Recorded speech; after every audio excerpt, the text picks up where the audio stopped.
高达不能量产的背后有3座大山。深度解读 C1 宇宙3大军工体系扎夫特篇。从机动战士高达系里看现实军工生产的折射。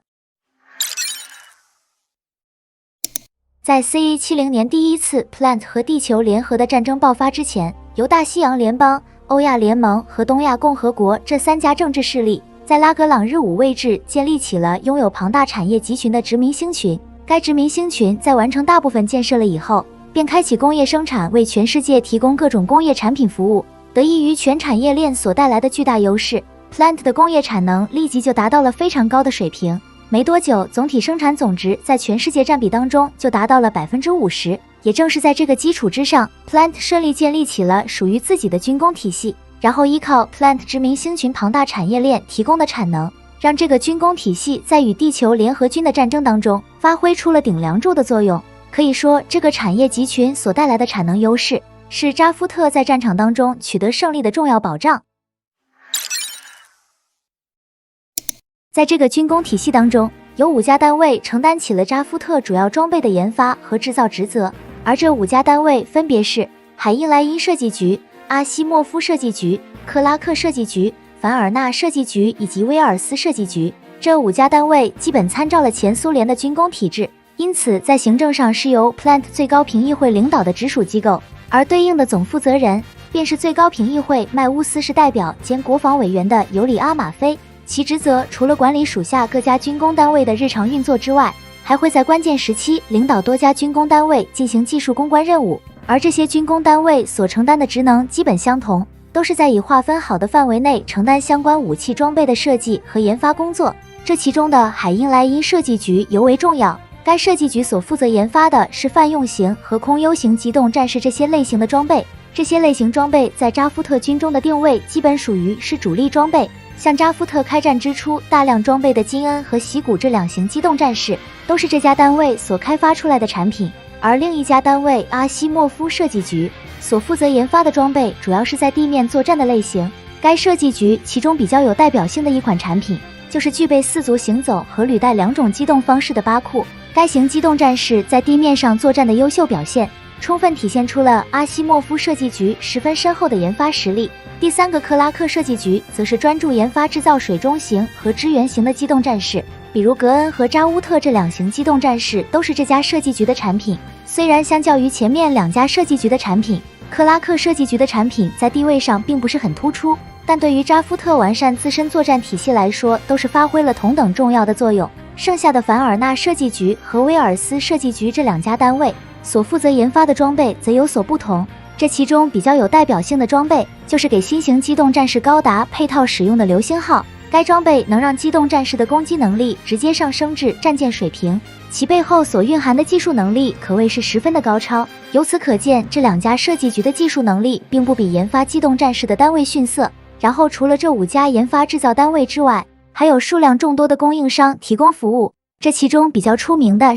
便是这家名为麦乌斯军事工业公司。这家公司在麦乌斯市拥有庞大的工业基地，所负责研发的产品是机动战士使用的各型武器、防具等装备。该公司研发的武器装备类型可谓是多种多样，但在武器型号前缀都带有统一的 MMI 字样，而武器攻击类型从实弹到光束则都有覆盖，包括适用环境从宇宙到地面都有满足。而另一家比较出名的供应商名字是马提乌斯阿塞纳公司。与前面提到的军工单位不同，这家公司所处的位置并不在麦乌斯市，而是在另一个地方马提乌斯市。但该公司所研发的武器与麦乌斯军事工业公司一样，主要也是研发各型机动战士使用的武器等装备。其武器装备型号的前缀则是 MA 有所区分，但武器类型同样也包含了实弹和光束，包括攻击距离同样既有适合用于中远距离射击的枪械武器，也有适用于近战的刀剑武器。除了机动战士使用的装备之外，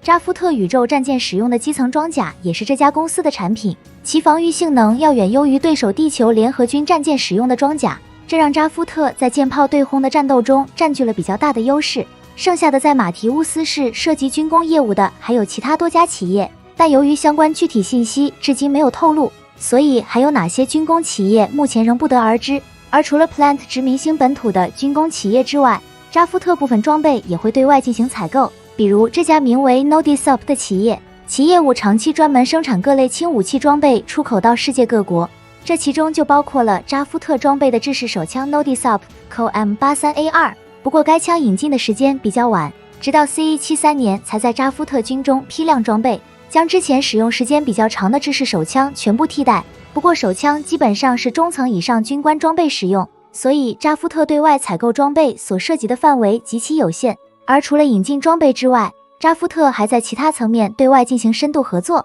比如来自北欧国家斯堪的纳维亚王国的军工企业温斯莱特世界集团，利用自身所处的地理位置优势，给扎夫特的武器装备在极寒环境下展开测试工作，以便扎夫特的武器装备能够适应地球各种环境进行作战。可以说，在有了这家军工企业的协助之后，让扎夫特在地球上展开作战顺利了不少。之后，随着扎夫特与地球联合军的战争进入到了白热化阶段，地球联合为了挽回在战场上的劣势，也效仿扎夫特发展了属于自己的机动战士，也就是大西洋联邦与奥布联合研制的 G 系列高达。但是因情报泄露被扎夫特组织特种作战部队夺取，在克鲁泽率领扎夫特作战小队成功夺取了高达以后，扎夫特很快就发现高达的性能水平要远超于当前服役的机动战士，于是 Plant 的军工体系就地球联合的装备发展做出了改变，也就是将5家设计局整合成了一个统合设计局，集中资源对地球联合的高达进行攻关，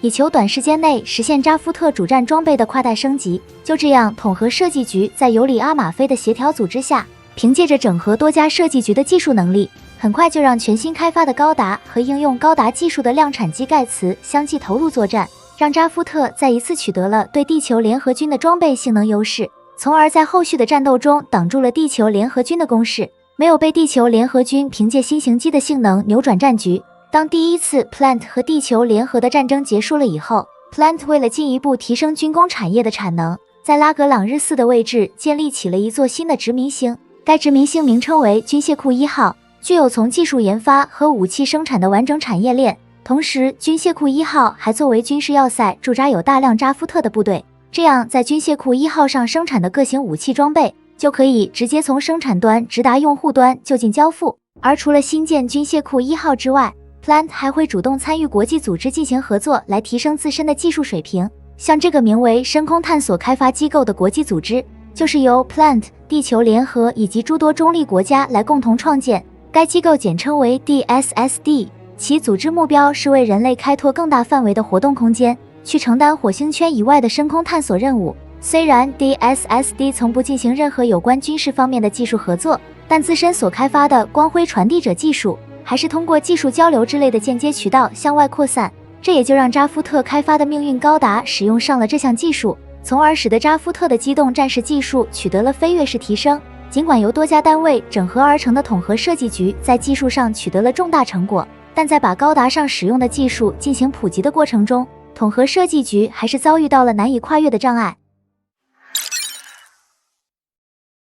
虽然统合设计局研发的高达在当时表现出来的战斗力就达到了巅峰的水平，但是要把高达进行量产普及全军使用，在多个层面仍存在着难以跨越的障碍。这个问题在高达上装备的各个子系统就有体现，这其中的 PS 装甲便是影响高达量产的重要原因之一。该型装甲技术最早由大西洋联邦实现，其原理是通过消耗电能产生相位转移效应，以此来抵御各型武器的攻击，从而具备超越当前各型装甲的防御性能。虽然扎夫特在夺取 G 系列高达后很快就掌握了该技术，但是直至2年后开发次世代高达时，扎夫特同时期的新型量产机并没有装备 PS 装甲，由此可推断出造成这样的原因：高达的 PS 装甲还未摆脱实验性质状态进入到生产阶段，或者是受生产和技术条件的限制，只好让相关装备长期处于小批量式生产阶段。像这种难以进入到量产阶段的情况，在武器装备研发的历史当中并不罕见。而其他的子系统多重目标火控系统和反中子干扰设备，则是因为要求驾驶员具备高空间感知能力和关键材料稀少的原因，大大限制住了在量产机上应用的条件。只有光束剑和光束武器小型化这2项技术，因为扎夫特早已在金恩上开发过同类型的光束武器，这才具备量产条件，得以在部分机型上装备使用。而且除了生产端存在限制之外，能否适用当前维护保障体系也是影响高达量产的重要因素之一。比如搭载自由高达和正义高达的宇宙母舰，就是同一时间全新开发的永恒号，而不是已经服役使用的劳拉西亚级和纳斯卡级宇宙战舰。之所以造成这样的原因，就是高达新增了之前量产机没有的子系统，以至于现有的机动战士维护保障项目难以匹配，这也就导致了舰上需要新增对应高达的维护保障设施才能满足，包括负责操作的地勤人员也需要重新培训才能掌握高达的维护技能。就像是海军要在航空母舰上搭载具有隐身性能的新一代战机时，也是优先选择打造新一级的航空母舰来实现。但即便如此，海军也是花费了大量的时间进行准备和人员训练后才具备有战斗力。可以想象，推动高达普及使用，这中间产生的成本是无比的巨大，并不是造出来后就能自动达到长期稳定使用的状态。而这也就引发了影响高达量产的第三个重要因素，那就是高达的作战效能所产生的使用成本要比现役的量产机高出许多。因此在定位上，高达适合作为尖兵来发挥突袭作用，而不是直接取代现役量产机去执行大部分作战任务。这一点跟空军服役新一代具有隐身能力的战机一样，其定位和职能并不直接取代上一代战机，而是组合成作战体系来发挥出最大作用。毕竟战争的底层逻辑是比拼国力的消耗，如果一味的追求昂贵的高精尖装备，那么将会有极大概率在战争尚未爆发的情况下，自己就会很有可能先于对手陷入被拖垮的境地。基于这一点来看，扎夫特2年后的军备发展情况，可以说次世代高达加新千年系列的组合配置是最符合扎夫特自身情况的武器装备发展道路。